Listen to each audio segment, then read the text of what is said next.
You are looking at Julian's pronunciation guide, where we look at how to pronounce better some of the most mispronounced words in the world, like this other curious word. But how do you say what you're looking for today?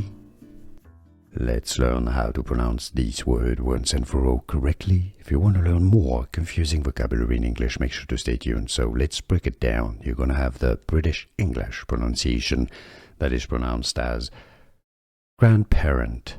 The stress is on the grand syllable. Grandparent, grandparent, grandparent. Now, the American English pronunciation is very similar, just slightly different.